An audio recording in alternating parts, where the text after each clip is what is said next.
Feeling is the Secret by Neville Goddard. Forward. This book is concerned with the art of realizing your desire. It gives you an account of the mechanism used in the production of the visible world. It is a small book, but not slight. There is a treasure in it, a clearly defined road to the realization of your dreams. Were it possible to carry conviction to another by means of reasoned arguments and detailed instances, this book would be many times its size. It is seldom possible, however, to do so by means of written statements or arguments, since to the suspended judgment, it always seems plausible to say that the author was dishonest or deluded, and therefore his evidence was tainted. Consequently, I have purposefully omitted all arguments and testimonials and simply challenged the open-minded reader to practice the law of consciousness as revealed in this book. Personal success will prove far more convincing than all the books that could be written on the subject. Chapter 1: Law and its Operation. The world, and all within it, is man's conditioned consciousness objectified. Consciousness is the cause as well as the substance of the entire world. So it is to consciousness that we must turn if we would discover the secret of creation. Knowledge of the law of consciousness and the method of operating this law will enable you to accomplish all you desire in life. Armed with a working knowledge of this law, you can build and maintain an ideal world. Consciousness is the one and only reality, not figuratively, but actually. This reality may, for the sake of clarity, be likened unto a stream which is divided into two parts, the conscious and the subconscious. In order to intelligently operate the law of consciousness, it is necessary to understand the relationship between the conscious and the subconscious. The conscious is personal and selective. The subconscious is the realm of effect. The subconscious is the realm of cause. These two aspects are the male and female divisions of consciousness. The conscious is male. The subconscious is female. The conscious generates ideas and impresses these ideas on the subconscious. The subconscious receives ideas and gives form and expression to them. By this law, first conceiving an idea and then impressing the idea conceived on the subconscious, all things evolve out of consciousness. And without this sequence, there is not anything made that is made. The conscious impresses the subconscious, while the subconscious expresses all that is impressed upon it. The subconscious does not originate ideas, but accepts as true those which the conscious mind feels to be true, and, in a way only known to itself, objectifies the accepted ideas. Therefore, through his power to imagine and feel, and his freedom to choose the idea he will entertain, man has control over creation. Control of the subconscious is accomplished through control of your ideas and feelings. The mechanism of creation is hidden in the very depth of the subconscious, the female aspect or womb of creation. The subconscious transcends reason and is independent of induction. It contemplates a feeling as a fact existing within itself, and on this assumption, proceeds to give expression to it. The creative process begins with an idea, and its cycle runs its course as a feeling and ends in a volition to act. Ideas are impressed on the subconscious through the medium of feeling. No idea can be impressed on the subconscious until it is felt, but once felt, be it good, bad, or indifferent, it must be expressed. Feeling is the one and only medium through which ideas are conveyed to the subconscious.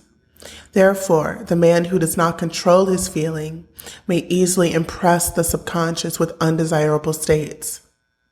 By control of feeling is not meant to restraint or suppression of your feeling, but rather the disciplining of self to imagine and entertain only such feeling as contributes to your happiness. Control of your feeling is all important to a full and happy life. Never entertain an undesirable feeling, nor think sympathetically about wrong in any shape or form. Do not dwell on the imperfection of yourself or others. To do so is to impress the subconscious with these limitations. What you do not want done unto you, do not feel that it is done unto you or another. This is the whole law of a full and happy life. Everything else is commentary. Every feeling makes a subconscious impression, and unless it is counteracted by a more powerful feeling of an opposite nature, must be expressed. The dominant of two feelings is the one expressed. I am healthy is a stronger feeling than I will be healthy. To feel I will be is to confess I am not. I am is stronger than I am not. What you feel you are always dominates what you feel you would like to be. Therefore, to be realized, the wish must be felt as a state that is rather than a state that is not. Sensation precedes manifestation and is the foundation upon which all manifestation rests. Be careful of your moods and feelings, for there is an unbroken connection between your feelings and your visible world. Your body is an emotional filter and bears the unmistakable marks of your prevalent emotions. Emotional disturbances, especially suppressed emotions, are the causes of all disease. To feel intensely about a wrong without voicing or expressing that feeling is the beginning of a disease. Disease in both body and environment. Do not entertain the feeling of regret or failure, for frustration or detachment from your objective results in disease. Think feelingly only of the state you desire to realize. Feeling the reality of the state sought and living and acting on that conviction is the way of all seeming miracles. All changes of expression are brought about through a change of feeling. A change of feeling is a change of destiny. All creation occurs in the domain of the subconscious. What you must acquire then is a reflective control of the operation of the subconscious. That is, control of your ideas and feelings. Chance or accident is not responsible for the things that happen to you, nor is predestined fate the author of your fortune or misfortune. Your subconscious impressions determine the conditions of your world. The subconscious is not selective. It is impersonal and no respecter of persons. Acts 10:34, Romans 2:11. The subconscious is not concerned with the truth or falsity of your feeling. It always accepts as true that which you feel to be true. Feeling is the assent of the subconscious to the truth of that which is declared to be true. Because of this quality of the subconscious, there is nothing impossible to man. Whatever the mind of man can conceive and feel as true, the subconscious can and must objectify. Your feelings create the pattern from which your world is fashioned, and a change of feeling is a change of pattern. The subconscious never fails to express that which has been impressed upon it. The moment it receives an impression, it begins to work out the ways of its expression. It accepts the feeling impressed upon it, your feeling, as a fact existing within itself, and immediately sets out to produce in the outer or objective world the exact likeness of that feeling. The subconscious never alters the accepted beliefs of man. It outpictures them to the last detail, whether or not they are beneficial. To impress the subconscious with a desirable state, you must assume the feeling that would be yours had you already realized your wish. In defining your objective, you must be concerned only with the objective itself. The manner of expression or the difficulties involved are not to be considered by you. To think feelingly on any state impresses it on the subconscious. Therefore, if you dwell on difficulties, barriers, or delay, the subconscious, by its very non-selective nature, accepts the feeling of difficulties and obstacles as your request and proceeds to produce them in your outer world. The subconscious is the womb of creation. It receives the idea unto itself through the feelings of man. It never changes the idea received, but always gives it form. Hence, the subconscious outpictures the idea in the image and likeness of the feeling received. To feel a state as hopeless or impossible is to impress the subconscious with the idea of failure. Although the subconscious faithfully serves man, it must not be inferred that the relation is that of a servant to a master, as was anciently conceived. The ancient prophets called it the slave and servant of man. St. Paul personified it as a woman and said, quote, "The woman should be subject to man in everything," end quote. Ephesians 5:24. Also, 1 Corinthians 14:34, Ephesians 5:22, Colossians 3:18, 1 Peter 3:1. The subconscious does serve man and faithfully gives form to his feelings. However, the subconscious has a distinct distaste for compulsion and responds to persuasion rather than to command. Consequently, it resembles the beloved wife more than the servant. Quote, "The husband is the head of the wife," end quote. Ephesians 5:23. May not be true of man and woman in their earthly relationship, but it is true of the conscious and the subconscious, or the male and female aspects of consciousness. The mystery to which Paul referred when he wrote, quote, "This is a great mystery," 5:32. "He that loveth his wife loveth himself," 5:28. "And they two shall be one flesh," 5:31, end quote, is simply the mystery of consciousness. Consciousness is really one and undivided, but for creation's sake, it appears to be divided unto two. The conscious, objective, or male aspect truly is the head and dominates the subconscious, subjective, or female aspect. However, this relationship is not that of the tyrant, but of the lover. So by assuming the feeling that would be yours were you already in possession of your objective, the subconscious is moved to build the exact likeness of your assumption. Your desires are not subconsciously accepted until you assume the feeling of their reality. For only through feeling is an idea subconsciously accepted, and only through this subconscious acceptance is it ever expressed. It is easier to ascribe your feelings to events in the world than to admit that the conditions of the world reflect your feeling. However, it is eternally true that the outside mirrors the inside. Quote, As within, so without, end quote. Quote, as above, so below. As below, so above. As within, so without. As without, so within. Quote.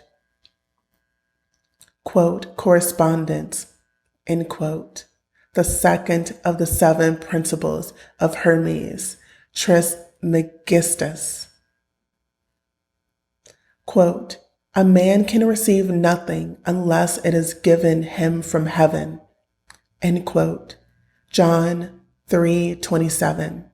And, quote, the kingdom of heaven is within you, end quote. Luke 17:21. Nothing comes from without. All things come from within, from the subconscious. It is impossible for you to see other than the contents of your consciousness. Your world in its every detail is your consciousness objectified. Objective states bear witness of subconscious impressions.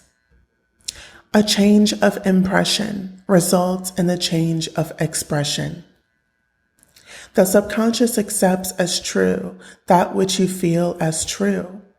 And because creation is the result of subconscious impressions, you, by your feeling, determine creation. You are already that which you want to be, and your refusal to believe this is the only reason you do not see it. To seek on the outside for that which you do not feel you are is to seek in vain, for we never find that which we want. We find only that which we are. In short, you express and have only that which you are conscious of being or possessing. Quote, to him that hath, it is given, end quote. Matthew 13:12. 25:29, Mark 4:25, Luke 8:18, 19:26. Denying the evidence of the senses and appropriating the feeling of the wish fulfilled is the way to the realization of your desire. Mastery of self-control of your thoughts and feelings is your highest achievement. However, until perfect self-control is attained, so that, in spite of appearances, you feel all that you want to feel, use sleep and prayer to aid you in realizing your desired states. These are the 2 gateways into the subconscious. Chapter 2. Sleep. Sleep, the life that occupies 1/3 of our stay on earth, is the natural door into the subconscious. So it is with sleep that we are now concerned. The conscious 2/3 of our life on earth is measured by the degree of attention we give sleep. Our understanding of and delight in what sleep has to bestow will cause us, night after night, to set out for it as though we were keeping an appointment with a lover. Quote, in a dream, in a vision of the night, when deep sleep falleth upon men, and slumbering upon the bed, then he openeth the ears of men and sealeth their instruction. End quote. Job 33. It is in sleep and in prayer, a state akin to sleep, that man enters the subconscious to make his impressions and receive his instructions. In these states, the conscious and subconscious are creatively joined. The male and female become one flesh. Sleep is the time when the male or conscious mind turns from the world of sense to seek its lover or subconscious self. The subconscious, unlike the woman of the world who marries her husband to change him, has no desire to change the conscious, wakened state. but loves it as it is and faithfully reproduces its likeness in the outer world of form. The conditions and events of your life are your children formed from the molds of your subconscious impressions in sleep. They are made of the image and likeness of your innermost feeling that they may reveal you to yourself. Quote, as in heaven, so on earth. End quote. Matthew 6:10, Luke 11:2. As in the subconscious, so on earth. Whatever you have in consciousness as you go to sleep is the measure of your expression in the waking 2/3 of your life on earth. Nothing stops you from realizing your objective, save your failure to feel that you are already that which you wish to be, or that you are already in possession of the thing sought. Your subconscious gives form to your desires only when you feel your wish fulfilled. The unconsciousness of sleep is the normal state of the subconscious. Because all things come from within yourself, and your conception of yourself determines that which comes, you should always feel the wish fulfilled before you drop off to sleep. You never draw out of the deep of yourself that which you want. You always draw that which you are, and you are that which you feel yourself to be, as well as that which you feel as true of others. To be realized, then, the wish must be resolved into the feeling of being or having or witnessing the state sought. This is accomplished by assuming the feeling of the wish fulfilled. The feeling which comes in response to the question, how would I feel were my wish realized, is the feeling which should monopolize and immobilize your attention as you relax into sleep. You must be in the consciousness of being or having that which you want to be or to have before you drop off to sleep. Once asleep, man has no freedom of choice. His entire slumber is dominated by his last waking concept of self. It follows, therefore, that he should always assume the feeling of accomplishment and satisfaction before he tires in sleep. Quote, come before me with singing and thanksgiving, end quote. Psalms 95:2. Quote, enter into his gates with thanksgiving and into his courts with praise, end quote. Psalms 104. Your mood prior to sleep defines your state of consciousness as you enter into the presence of your everlasting lover, the subconscious. She sees you exactly as you feel yourself to be. If, as you prepare for sleep, you assume and maintain the consciousness of success by feeling, I am successful, you must be successful. Lie flat on your back with your head on a level with your body. Feel as if you were in possession of your wish and quietly relax into unconsciousness. Quote, he that keepeth Israel shall neither slumber nor sleep. End quote. Psalms 121:4.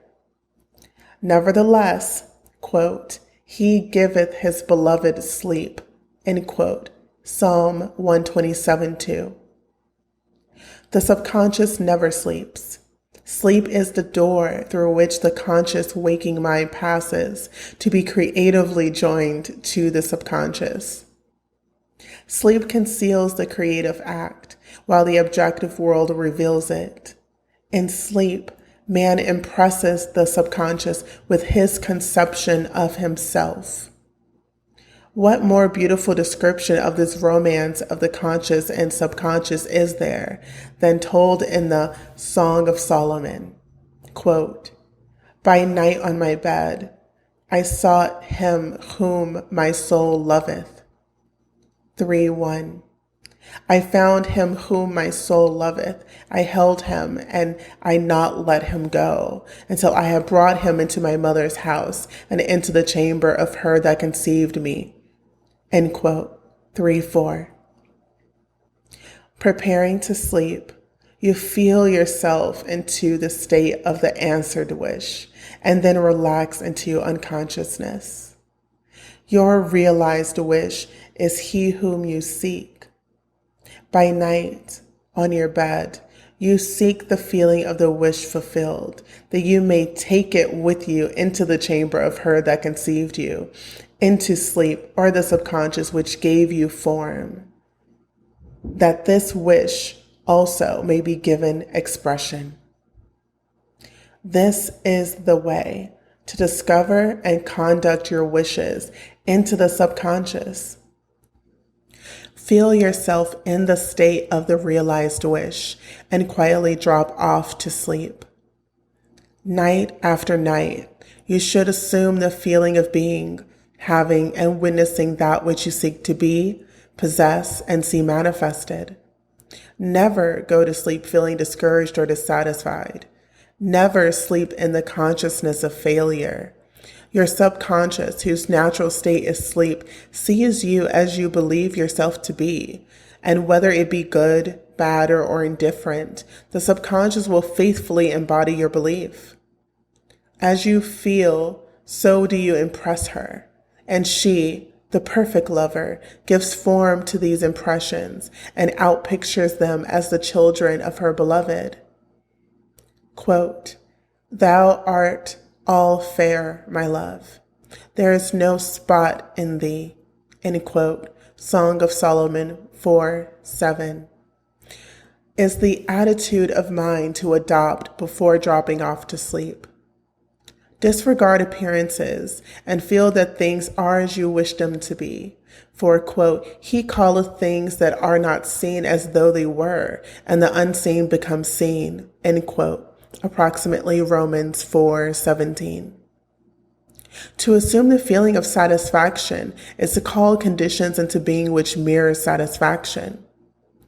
Quote, "Signs follow, they do not precede." Quote, "Proof that you are will follow the consciousness that you are. It will not precede it. You are an internal dreamer, dreaming non-eternal dreams. Your dreams take form as you assume the feeling of your reality. Do not limit yourself to the past. Knowing that nothing is impossible to consciousness, begin to imagine states beyond the experiences of the past. Whatever the mind of man can imagine, man can realize. All objective, visible states were first subjective, invisible states, and you called them into visible by assuming the feeling of their reality. The creative process is first imagining and then believing the state imagined. Always imagine and expect the best. The world cannot change until you change your conception of it. Quote, "As within, so without." End quote. Nations, as well as people, are only what you believe them to be. No matter what the problem is, no matter where it is, no matter whom it concerns, you have no one to change but yourself, and you have neither opponent nor helper in bringing about the change within yourself. You have nothing to do but convince yourself of the truth of that which you desire to see it manifested. As soon as you succeed in convincing yourself of the reality of the state sought, results follow to confirm your fixed belief. You never suggest to another the state which you desire to see him express. Instead, you convince yourself that he is already that which you desire him to be. Realization of your wish is accomplished by assuming the feeling of the wish fulfilled. You cannot fail unless you fail to convince yourself of the reality of your wish. A change of belief is confirmed by a change of expression. Every night, as you drop off to sleep, feel satisfied and spotless, for your subjective lover always forms the objective world in the image and likeness of your conception of it, the conception defined by your feeling. The waking 2/3 of your life on earth ever corroborates or bears witness to your subconscious impressions. The actions and events of the day are effects. They are not causes. Free will is only freedom of choice. Quote, "Choose ye this day whom ye shall serve." Quote, Joshua 24:15. Is your freedom to choose the kind of mood you assume. But the expression of the mood is the secret of the subconscious. The subconscious receives impressions only through the feelings of man, and in a way known only to itself, gives these impressions form and expression. The actions of man are determined by his subconscious impressions. His illusion of free will, his belief in freedom of action, is but ignorance of the causes which make him act. He thinks himself free because he has forgotten the link between himself and the event. Man awake is under the compulsion to express his subconscious impressions. If in the past he unwisely impressed himself, then let him begin to change his thought and feeling, for only as he does so will he change his world. Do not waste one moment in regret, for to think feelingly of the mistakes of the past is to reinfect yourself. Quote, "Let the dead bury the dead," end quote. Matthew 8:22, Luke 9:60. Turn from appearances and assume the feeling that would be yours were you already the one you wish to be. Feeling a state produces the state. The part you play on the world stage is determined by your conception of yourself.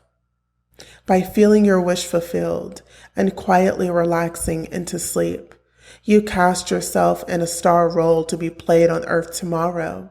And while asleep, you are rehearsed and instructed in your part. The acceptance of the end automatically wills the means of realization. Make no mistake about this. If, as you prepare for sleep, you do not consciously feel yourself into the state of the answered wish, then you will take with you into the chamber of her who conceived you the sum total of the reactions and feelings of the waking day. And while asleep, you will be instructed in the manner in which they will be expressed tomorrow. You will rise believing that you are a free agent, not realizing that every action and event of the day is predetermined by your concept of self as you fell asleep. Your only freedom, then, is your freedom of reaction. You are free to choose how you feel and react to the day's drama, but the drama, the actions, events, and circumstances of the day have already been determined.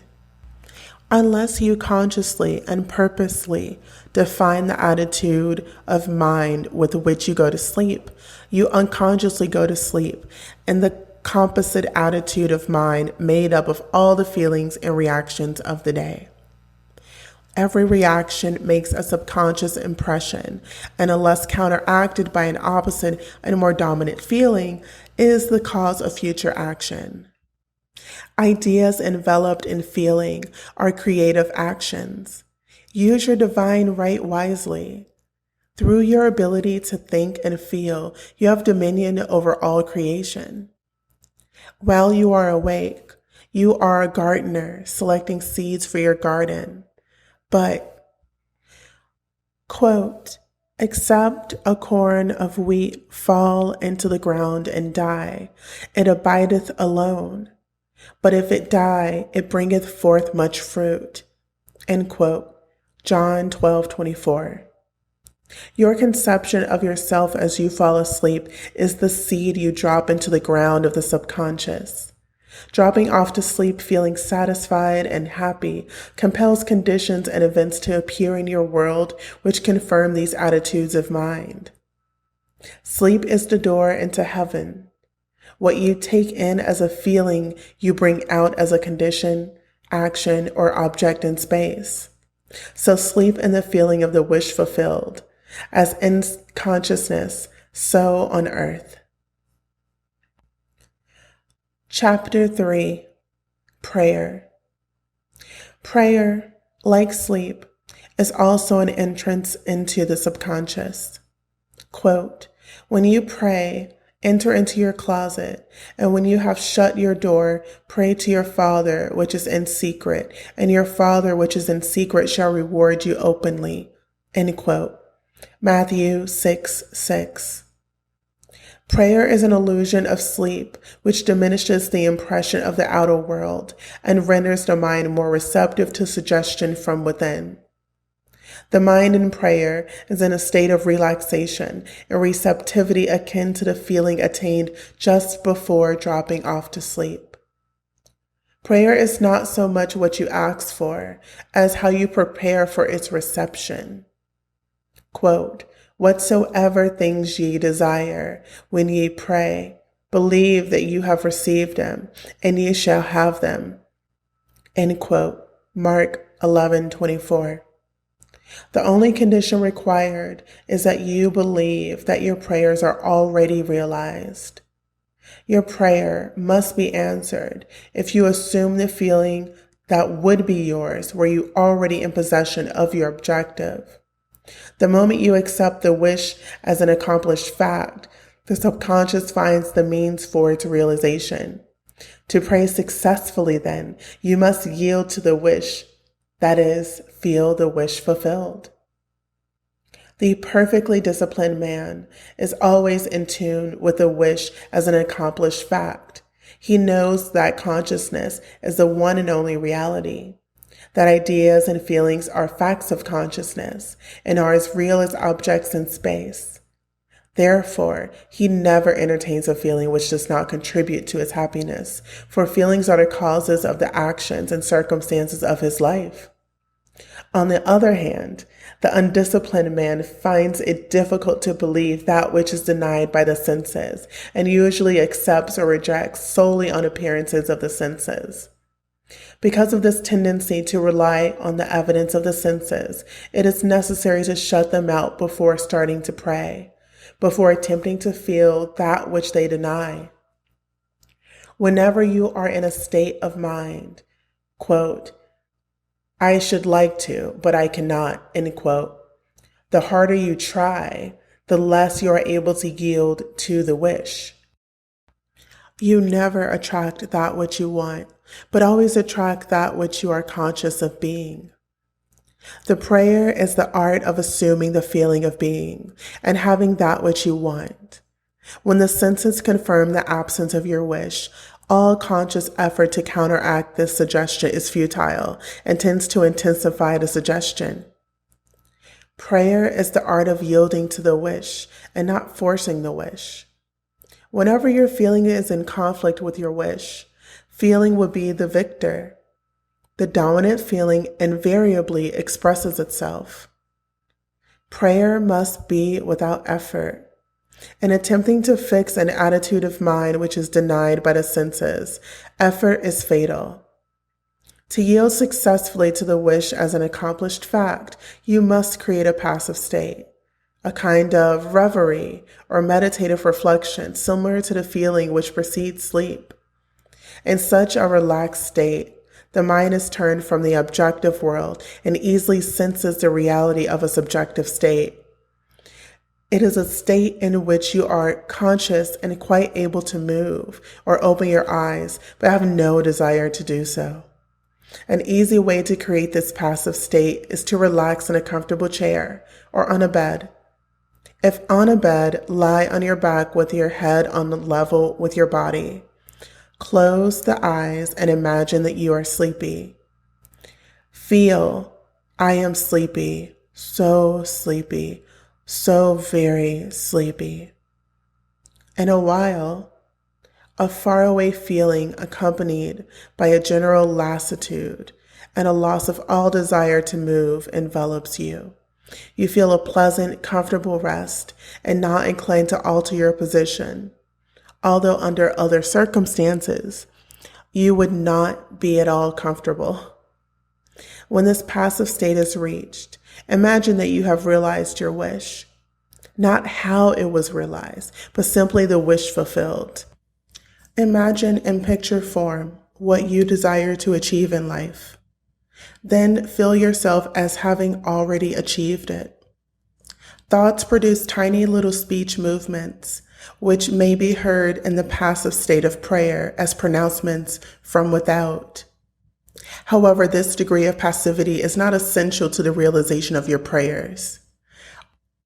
All that is necessary is to create a passive state and feel the wish fulfilled. All you can possibly need or desire is already yours. You need no helper to give it to you. It is yours now. Call your desires into being by imagining and feeling your wish fulfilled. As the end is accepted, you become totally indifferent as to possible failure, for acceptance of the end wills the means to that end.